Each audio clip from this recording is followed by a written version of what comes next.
ibi biraba kugara ibiro by'userukira secrétaire général wa Nations Unies mu Burundi. Ibi mumbabarire ndabivuge mu Gifaransa niho no binyarutsa. C'est une des manifestations qui vient montrer que contrairement à ce que les pouvoirs publics au Burundi disent,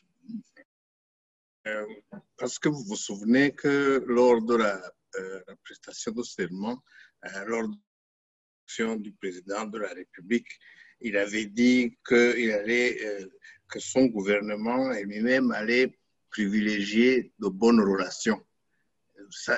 Nous avons malheureusement constaté de bonnes relations avec les pays voisins, les institutions, etc. Mais nous avons malheureusement constaté que notre chef d'État se caractérise de plus en plus par une façon de dire une chose et de faire l'inverse, ou de faire quelque chose d'autre. Par exemple, on ne peut pas dire qu'il favorise les bonnes relations avec l'ONU, alors que l'ONU a joué un grand rôle pour le développement du Burundi.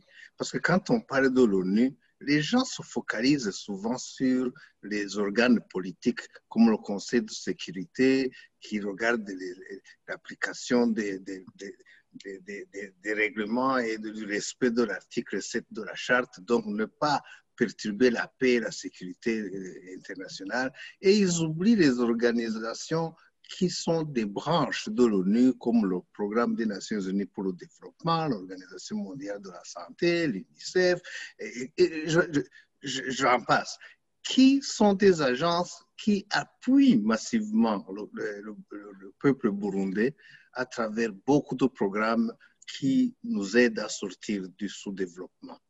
Et donc, fermer la porte à l'ONU, c'est un peu se tirer dans le pied.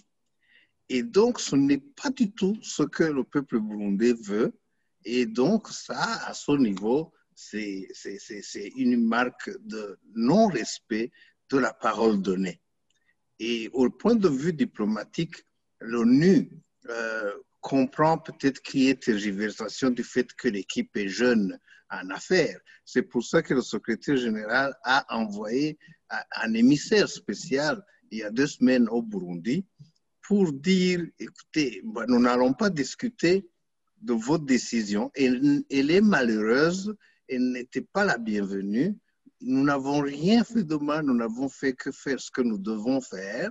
Mais si vous tenez absolument à fermer, s'il vous plaît, donnez-nous au moins du temps matériel pour régler les affaires administratives et régler tout ce qu'il faut à nos fournisseurs, etc. Mais c'est dommage, mais on ne peut pas discuter les décisions d'un gouvernement souverain. On peut simplement le regretter.